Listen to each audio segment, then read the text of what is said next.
하나님의 말씀을 보겠습니다. 고린도전서 16장을 봅니다. 고린도전서 16장 1절에서 12절을 보겠습니다.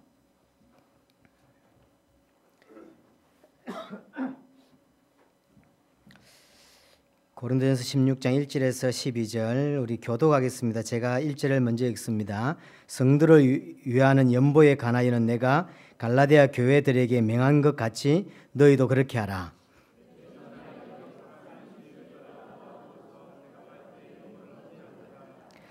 내가 이럴 때에 너희가 인정한 사람에게 편지를 주어 너희의 은혜를 예루살렘으로 가지고 가게 하리니 내가 마게도냐를 지날 터이니 마게도냐를 지난 후에 너희에게 가서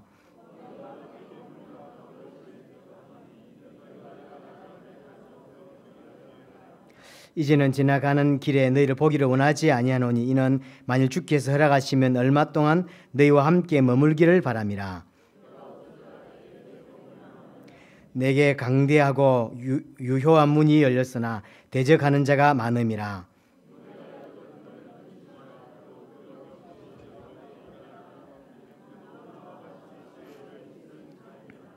두 절을 같이 읽습니다. 그러므로 누구든지 그를 멸시하지 말고 평안히 보내어 내게로 오게 하라. 나는 그가 형제들과 함께 오기를 기다리노라. 형제 아볼로에 대하여는 그대에게 형제들과 함께 너에게 가라고 내가 많이 권하였으되 지금은 갈 뜻이 전혀 없으나 기회가 있으면 가리라. 아멘. 기도하겠습니다. 하나님 감사합니다. 귀한 응답들을 보게 하시며 또 이 귀한 하나님의 역사 속에 또 하나님의 역사를 수종들 수 있는 자리에 있게 하심을 감사합니다. 모자란 저희들에게 새 힘을 허락하시며 또 은혜를 허락하셔서 능히 하나님의 언약을 성취하는 이 일에 쓰임받게 하시고 또 수종들 수 있도록 축복하여 주옵소서. 이틀 동안 진행되는 모든 하나님 순서 위에 주께서 은혜를 빌어 주옵시며 시간마다 하나님께 원하시는 음성을 들으며 하나님 원하시는 것을 볼 수 있는 은혜가 있게 하여 주옵소서. 살아계신 주 예수 그리스도 이름으로 기도드렸습니다. 아멘. 반갑습니다. 오랜만에 뵙습니다.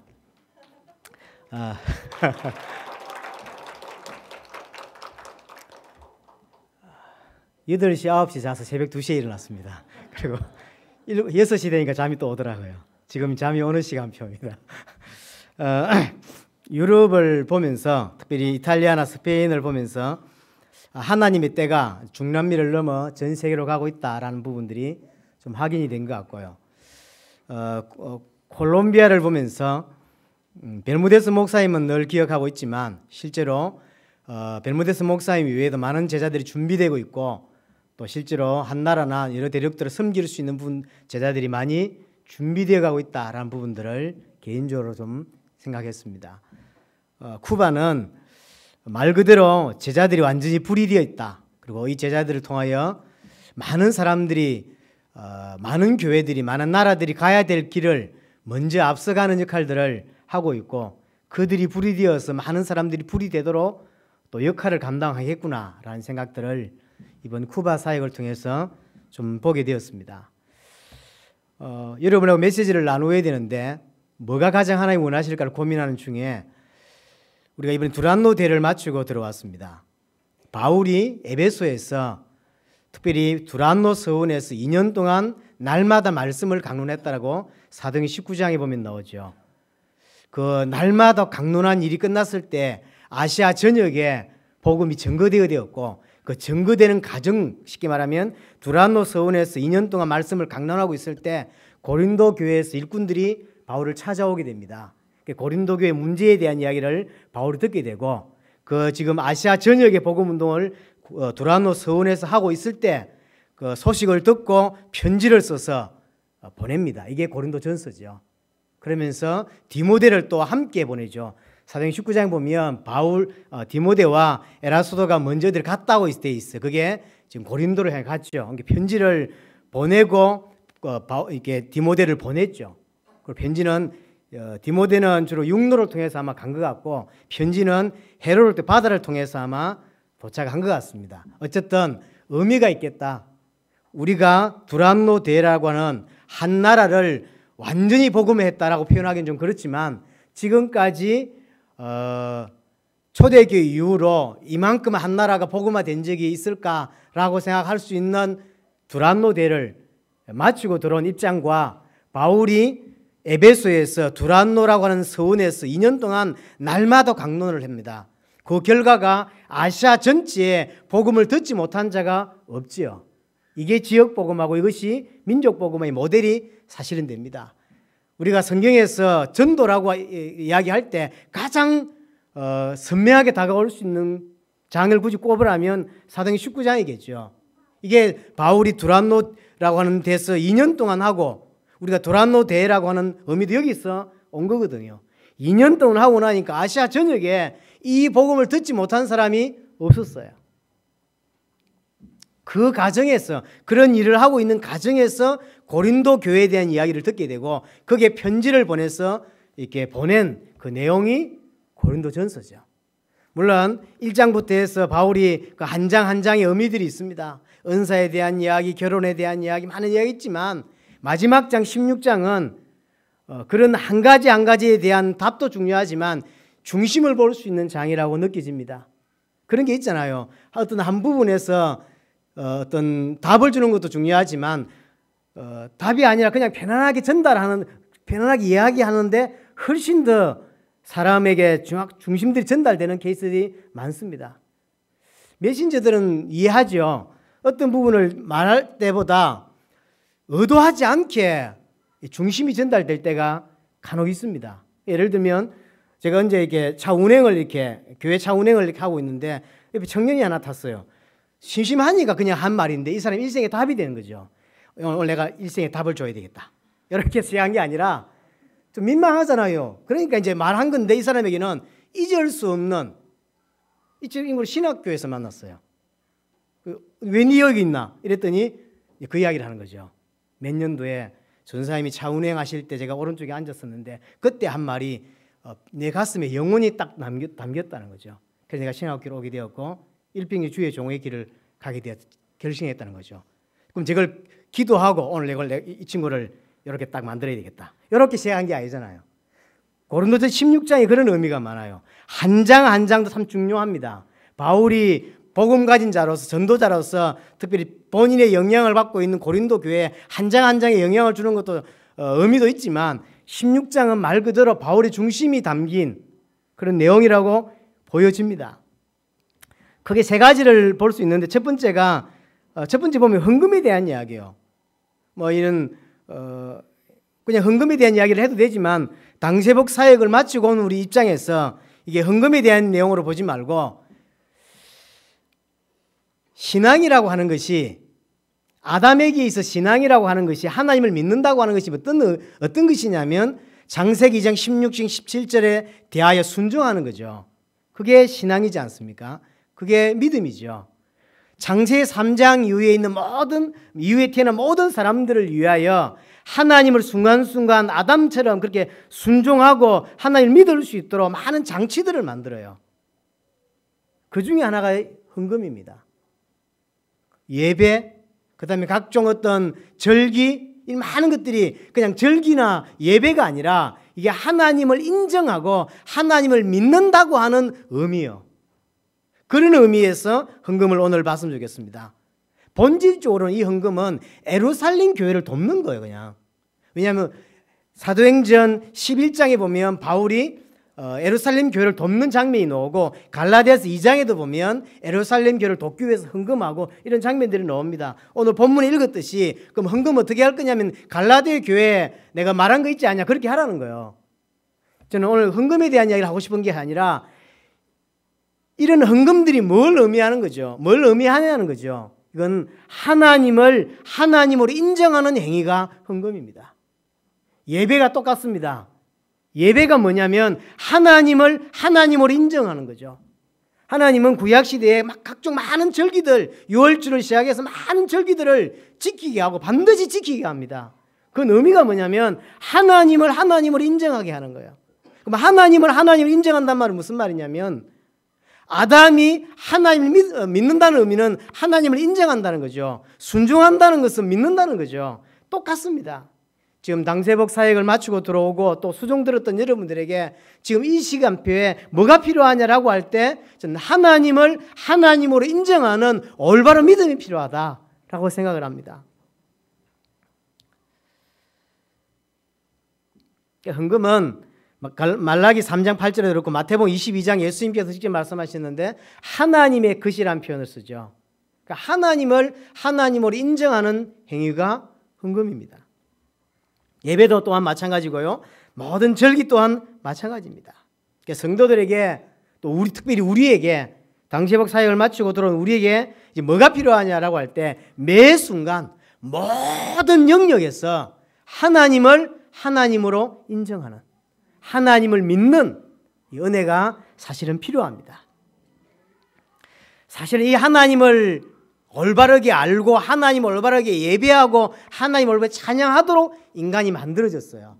인간은 반드시 하나님 만나는 게 필요하고 하나님께 예배하는 게 필요합니다.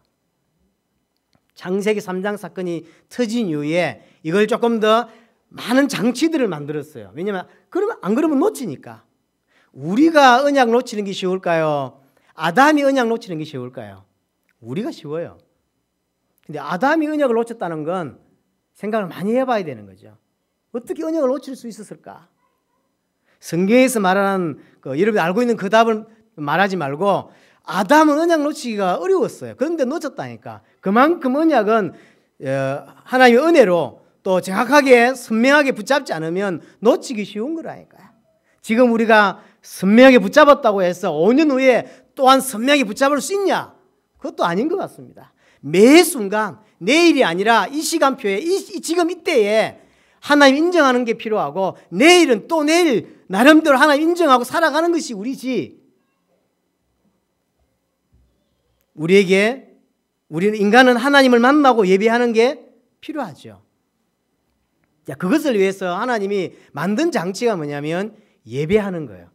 그래서 가나안 정복할 때 하나님께서 이스라엘을 가나안 정복할 때 12지파인데 11지파에게만 땅을 주고 한 지파에게는 땅을 주지 않죠. 그리고 한 지파는 예배하는 것만 하게 합니다. 거기 레위 지파라고 하죠. 생각 안 해보셨습니까?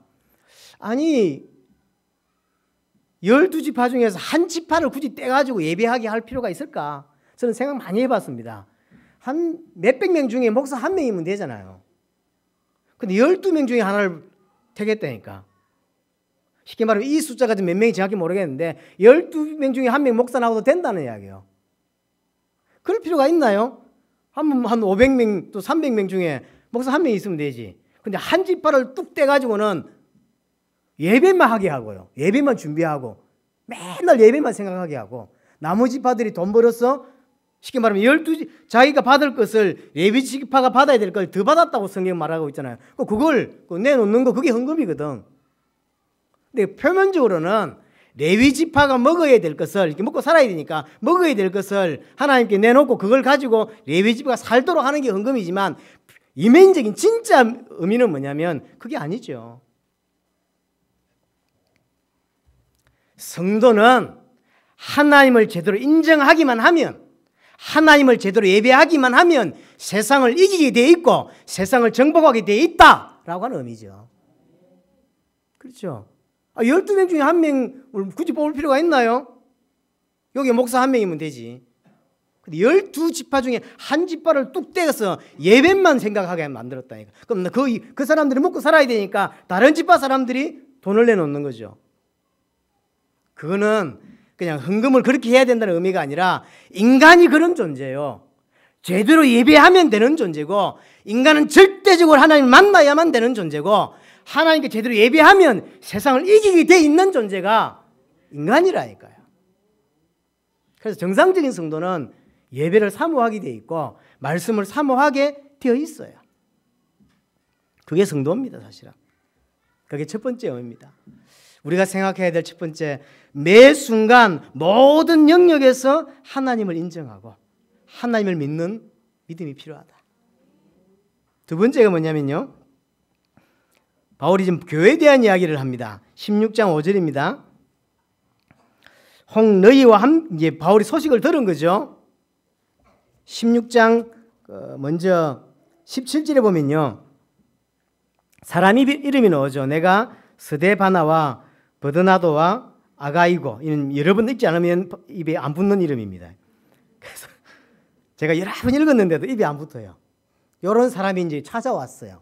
바울을. 고린도 교회가 어떤 일이 있다라는 걸 알려준 거죠. 여기에 대해서 지금 편지를 쓴 겁니다. 16장 다시 5절로 돌아가서 내가 마게도냐를 지날 터이니 마게도냐를 지난 후에 너에게 가겠다. 그렇게 이야기해요. 그러니까 그 소식을 듣고 좀 일정을 자기가 나름의 생각을 할 때 마게도냐를 가게 될 거죠. 마게도냐 이후에 내가 고린도로 가겠다. 이야기를 한 거죠. 그러고 나서 6절에 혹 너희와 함께 머물며 겨울을 지낼 뜻도 하니 이는 너희가 나를 내가 갈 곳으로 보내어 주게 하려 함이라. 쉽게 말하면 겨울 동안에 함께 머물며 함께 메시지를 나누고 함께 이렇게 많은 이야기를 나누면서 올바른 교회로서 올바른 성도로서의 어떤 부분을 회복하고 하나님께서 당신들을 쓰고 하나님께 당신들을 당대의 세금을 쓸 수 있는 사람으로서의 준비되어 갈 수 있도록 잘 돕고 싶다는 거죠. 그리고 나서 내가 갈 길을 갈 때 내가 갈 곳으로 보내주게 하려 함이라. 쉽게 말하면 내가 어디 갈 건데 잘 보내주라, 여비도 좀 대주고 이런 말이 아니라 쉽게 말하면 보내고 이제 내가 지금 떠날 때 바울 입장에서는 그 고린도 교회를 떠날 때 고린도 교회 입장에서는 바울을 보낼 때 마음에 탁 남는 참 우리 귀한 분이다. 일평생 저분과 함께 당대 제공을 해야 되겠다라고 하는 게 남기를 원하고 바울 입장에서 볼 때 저런 교회가 일어나야 세계보고가 되지 않겠냐 이런 마음. 그러니까 너무 좋은데 또 하나님의 사역 때문에 또 떨어져야 되는 거죠. 그러니까 내가 어디를 가고자 할 때 잘 보내주라 이 말은 그 의미요. 나는 당신들과 깊이 있는 하나님의 은혜 속에 있기를 원한다. 그러니까 바울이 계속 교회에 대한 생각을 하고 있는 거죠. 7절에 보니까 이제는 지날 길에 너희를 보기를 원하지 아니하노니 이는 만일 주께서 허락하시면 얼마 동안 너희와 함께 머물기를 바람이라. 안 가겠단 말이 아니라 원래 계획은 잠시 들러서 좀 이렇게 함께 지내려고 했는데 계획이 바뀐 거예요. 오래 있겠다는 거예요. 고린도 교회 가서 며칠 있다 떠날 것이 아니라 오래 머물러서 깊은 교제를 나누겠다는 거죠. 계획이 바뀐 걸 의미하는 거죠. 그러면서 10절입니다. 디모데가 이르거든 너희는 조심하여 그로 두려움 없이 너희 가운데 있게 하라. 사도행 19장 22절에 보면 디모데가 어디 갔다는 이야기가 나와요. 거의 같은 내용이죠. 고린도 교회를 위해서 디모데를 보냅니다. 편지도 썼지만 디모데를 보내요. 바울은 항상 중요할 때 누굴 보내죠? 디모데를 보내죠. 사역을 하고 이 사역을 좀 더 마무리해야 되거나 더 필요할 때 본인은 다른 지역으로 이동을 하고 디모데를 남겨서 후속 사역들을 하게 하죠. 그리고 난 편지 쓰죠. 빨리 오라면서. 디모데는 늘 바빴어요. 제가 늘 느끼는 건데 바울의 성격은 물론 우리 최 목사님께 물어봐야 되겠는데 MBTI 검사를 해봐야 알겠는데 천국 가면 가능할 거라고 생각합니다. 바울의 성격이 저 같지는 않은 것 같아요. 인정을 하네. 가장 우리 중에 가까운 사람이 조 목사 같아. 어디 가 이렇게 보내놓고 빨리 오래. 보낼 때는 언제고 또 오라긴 또. 디모데는 항상 바빠. 디모데는 내성적인 성격, 우리 같은 성격이고 바울은 굉장히 외향적인 성격 같아. 그러니까 항상 중요한 이야기를 할 때는 디모데를 꼭 보내요. 그리고 소식을 듣고 들어보고 그러면서 마음이 안 놓였는지 아니면 제대로 고린도 교회를 제대로 세워야 되겠다는 마음을 먹었는지 12절에 보시면 형제 아볼로에게 대하여는 그에게 형제들과 함께 너희에게 가라고 내가 많이 권하였으되 지금은 갈 뜻이 전혀 없으나 기회가 있으면 가리라. 아마 아볼로가 이 당시에 바울하고 같이 있었던 것 같아요.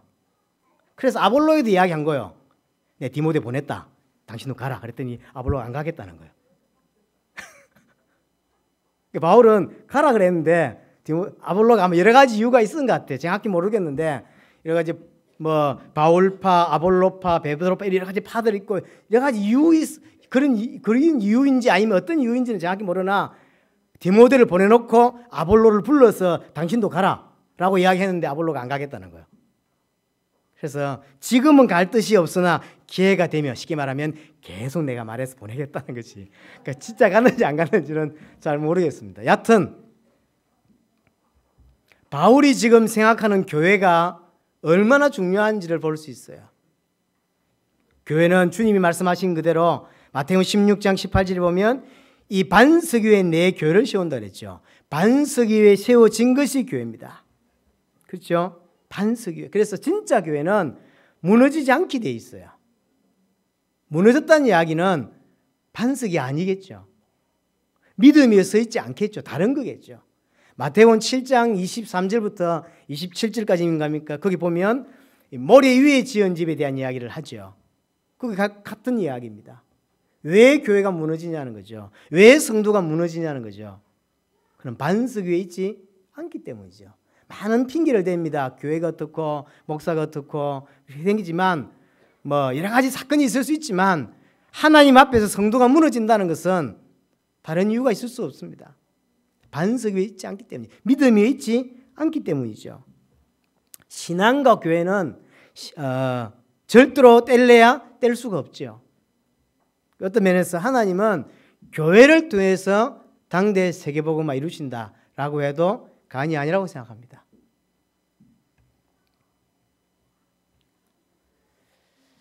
올바른 교회 하나, 올바른 제자 한 명, 올바른 옥토 합당한 자 한 명 찾으니까 한 나라가 어떻게 변했는지 우리 봤지 않습니까? 그래서 한 명이 다죠. 근데 이 한 명을 이번에 어떤 교회에서 못 알아들어가지고 벨모데스 목사님이 한 명 찾으러 왔다 그랬는데 성도들이 화가 났어요. 그러면 나머지는 어쩌라고. 그런데 약간 저는 섭섭하진 않았던 게 우리가 지금까지 많은 비난을 받을 때 안 한 말로 뒤집어 썼던 게 많잖아요. 신학 공부를 안 했으면 알아듣지도 못하는 단어. 그런 거 있잖아요. 우리 자꾸 양태로운 줄 알았는데 나는 그게 신학 공부를 했기 때문에 알아들은 단어지. 우리가 알아들을 수도 없는 단어인데 우리는 그런 말을 한 적이 없어요. 제가 볼리비아에 갔을 때도 결국은 우리가 도왔고 데리고 다른 지역으로 두 지역 데리고 가면서 도왔던 그분도 마지막에 떠날 때 우리를 양태로운 자라고 했다 하더라고요. 난 양태로임 생각을 좀 해봐야 될 것 같아. 근데 한 명 찾으러 왔다고 했는데 한 명 때문에 삐졌다는 건 일단 뭐 우리가 했던 말이니까 다음부터는 2명 찾으러 왔다 하든지 뭐 수를 써야지. 그 정도 눈치가 없으면 누구 말대로 믿음이 없으면 어떻게 세계복음을 하겠습니까? 한 명 찾으러 왔단 말이 그 말인가요? 근데 한 명 찾으러 왔단 말이 삐져가지고 그 나머지 99명은 어쩌라고 뭐 그렇게.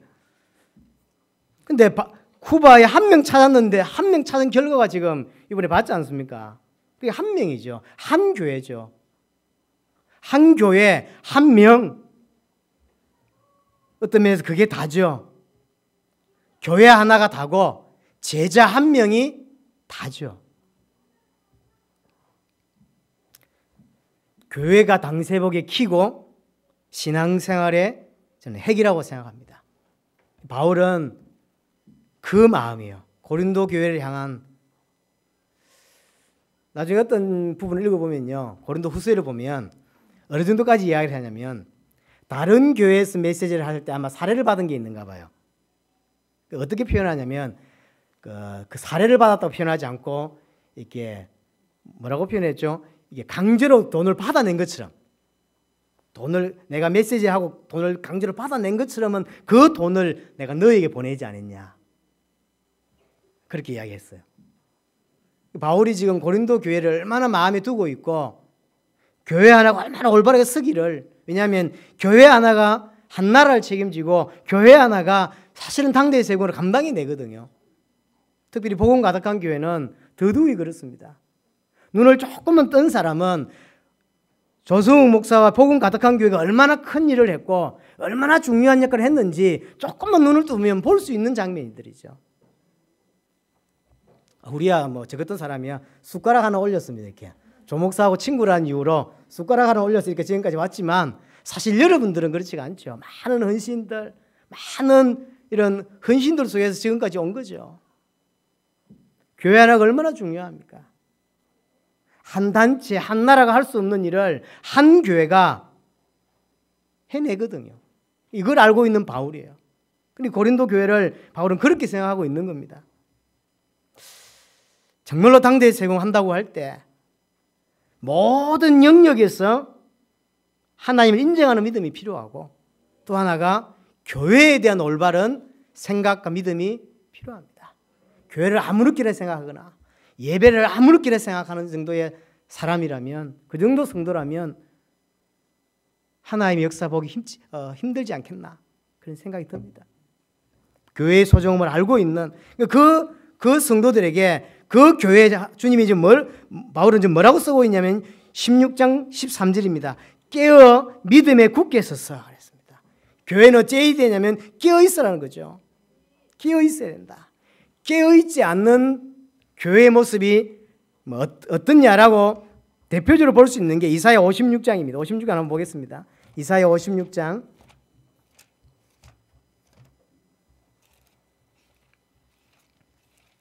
이사야 56장 10절에 보시면 이스라엘의 바수꾼들은 맹인이요 다 무지하며 벙어리 개들이라 짖지 못하며 다 꿈꾸는 자들이요 누워있는 자들이요 잠자기를 좋아하는 자들이니, 쭉 설명되죠. 이게 깨어있지 않은 복음 없는 교회의 모습입니다. 덩치는 크고 나름의 많은 조직은 갖추어 있을지 몰라도 전혀 세상을 살려낼 수 없는 교회죠. 교회가 아니라고 보죠.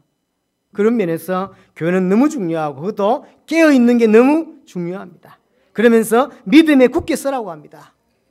우리에게 하나님이 주셨던 정확한 복음, 성경의 복음, 예수가 그리스도라는 복음, 그것을 믿는 올바른 믿음, 이것만이 세상을 이긴다고 말합니다. 그래서 하나님 우리에게 주신 특권이라고 해야 될지 아니면 뭐라고 했지 모르겠지만 그게 가장 중요한 게 결국 성경의 복음이고 성경에서 말하는 믿음입니다. 당세복 현장에서 가장 외쳐야 될 가장 중요한 게 뭐냐라고 할 때 결국 이 부분이에요. 그렇죠? 아르헨티나인지 어디 기억이 안 나는데 혜진이가 제게 이렇게 물었어요. 본인은 기억을 못 하겠지만 목사님 메시지를 계속 들어보니까 메시지가 똑같대. 서론만 바뀌고 자꾸 메시지가 똑같대. 내용이 똑같고 앞에 축구 이야기를 꺼내냐 뭘 이야기 꺼내냐에 따라서. 그래서 내가 잘 본 거예요. 무슨 말했냐면 내가 하고 싶은 메시지를 한 것이 아니라 해야 될 메시지를 한다. 그랬더니 이 말을 알아듣는 척 하더라고요.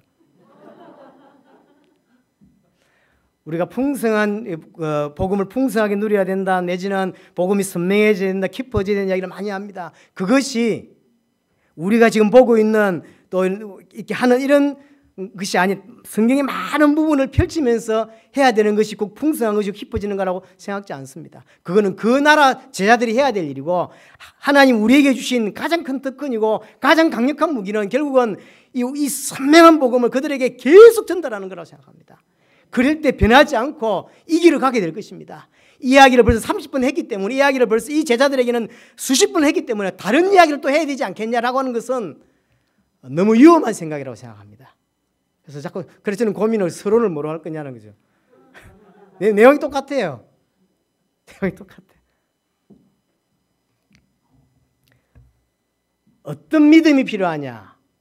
성경에서 말하는 복음을 믿는 믿음이 필요합니다. 풍성은 그 다음이고 깊이는 그 다음입니다. 하나님이 지금 우리에게 전 세계를 살릴 유일한 무기를 주셨다라고 한다면 그게 성경의 복음이고 성경의 믿음이에요. 그거로만 그들을 살려낼 수 있고 그것이 하나님 원하시는 것이라고 저는 확신합니다. 그 메시지가 깊이 있게 내 영혼을 쳐야 되고 깊이 있게 나를 건져냈을 때만 가능한 일이라고 생각합니다. 흔들리지 마라. 근데 전 세계 교회 보세요. 흔들리거나 갈등하는 사람이 너무 많죠. 사실은 이 수준으로는 당세복 감당하기 쉽지가 않죠. 올바른 믿음이 필요하고 올바른 교회가 필요하고 흔들리지 않는 올바른 이런 개인과 교회가 섰을 때만 능히 당세복을 수중 들고 도울 수 있는 거죠. 겨우겨우 버티는 수준으로 가가지고는, 그러니까 버티면서 교회를 다니는 사람이 있고 정말로 은혜 속에서 사는 사람이 있겠죠. 버티면서 해가지고 될 일입니까 이게? 그렇잖아요. 모르긴 해도 버티는 사람은 당세복 현장 데려가면 그 다음날 그 다음 주 들어와서 교회 옮길걸? 특히 이번에는 이동이 왜 그리 많은지 모르겠어요. 정말 이번에 이동이 많았던 것 같아요.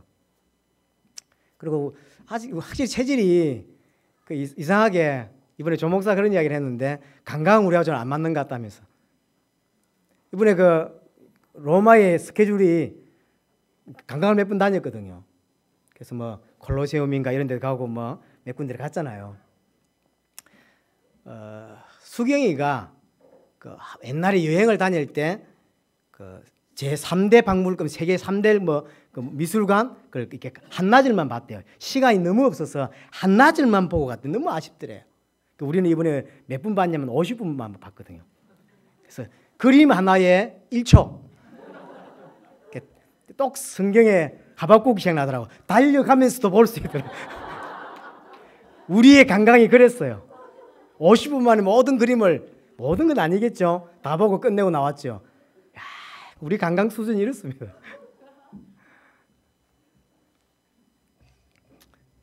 자, 칠레 사역 마치고 올 때 조승욱 목사가 다음 칠레 올 때는 놓을 때 들었어요. 온천이 있다더라고. 그래서 다음에 올 때는 온천 하루만 하고 오자더라고. 내 그 약속을 꼭 지키기를 기다리고 있습니다. 당세옥 관광은 웃겨요. 한낮을 보고 온 수경이가 너무 아쉽다는 거예요. 왜냐하면 제3대 미술관이라든가 난 들었는데 이름도 몰라. 프라도? 네. 3대 갔다 왔습니다. 제가. 제가 이렇게 갔다 왔다니까. 근데 뭘 봤는지 하나도 모르겠어요. 그림 하나에 어떤 건 0.5초, 어떤 건 1초 이렇게 쫙 들어왔어요. 그녀하고 둘이서 뛰었다니까요. 뛰다 보니까 조목사 두 분 만나 순간에 막 뛰다가 그녀하고 둘이 뛰면서 아까 왔던 데인데요? 그래서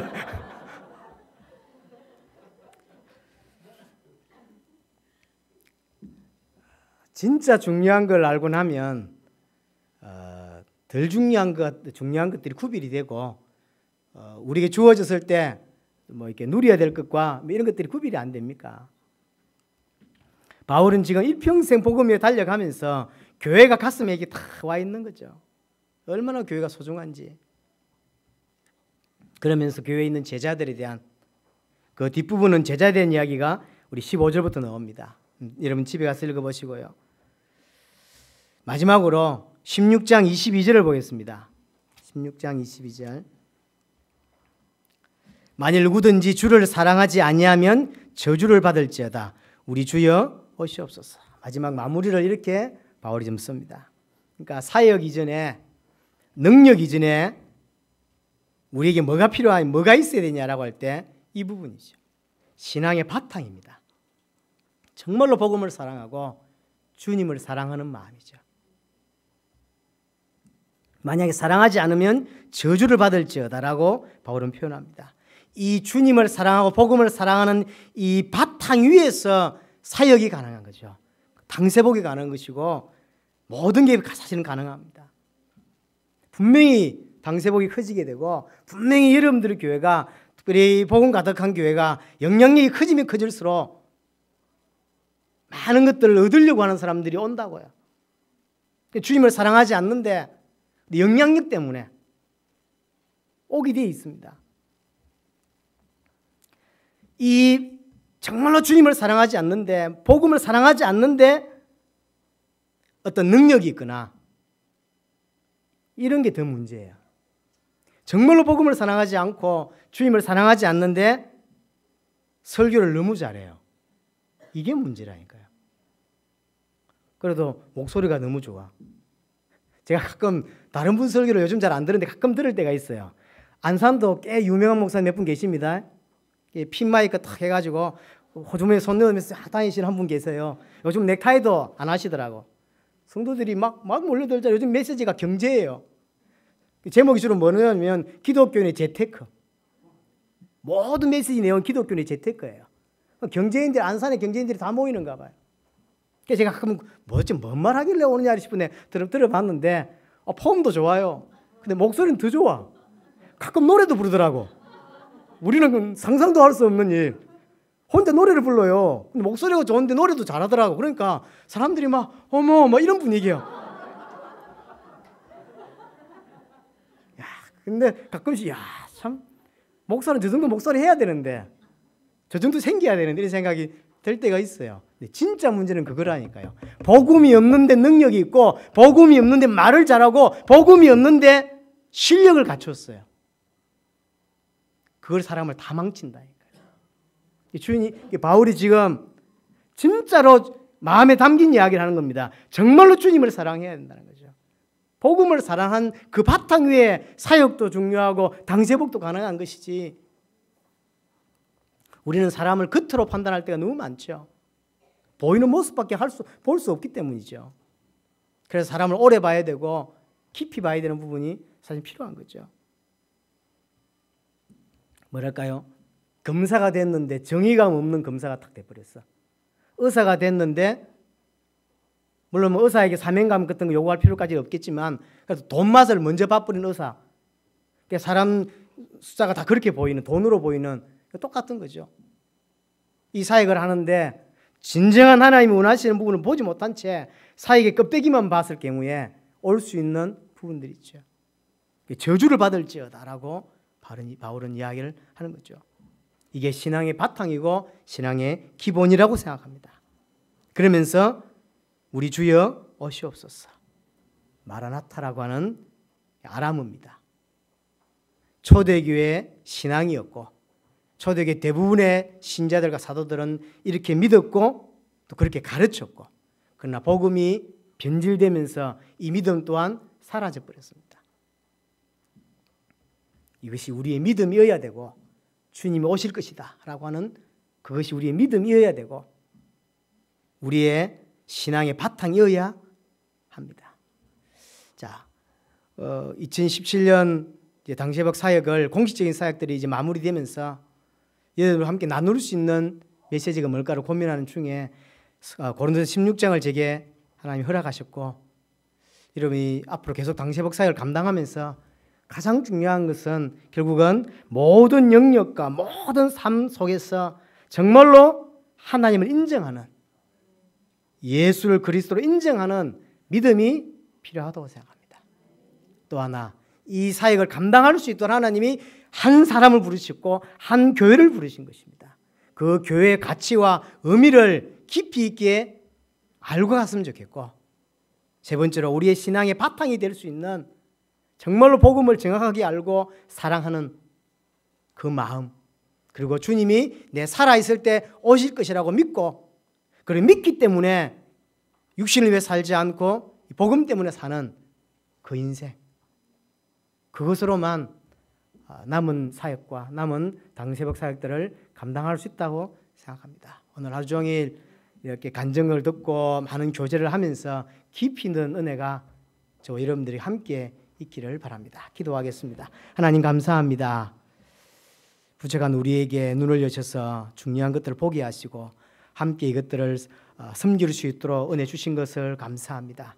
시작부터 끝까지 하나님 인도하시며 또 축복하셔서 하나님 서로 간에 봤던 것들을 나눌 때 하나님 봤을 때보다 더 깊이 있는 은혜들이 우리에게 풍성하게 임할 수 있도록 주님이 성령으로 역사하여 주옵소서. 예수 그리스도 이름으로 기도드렸습니다. 아멘.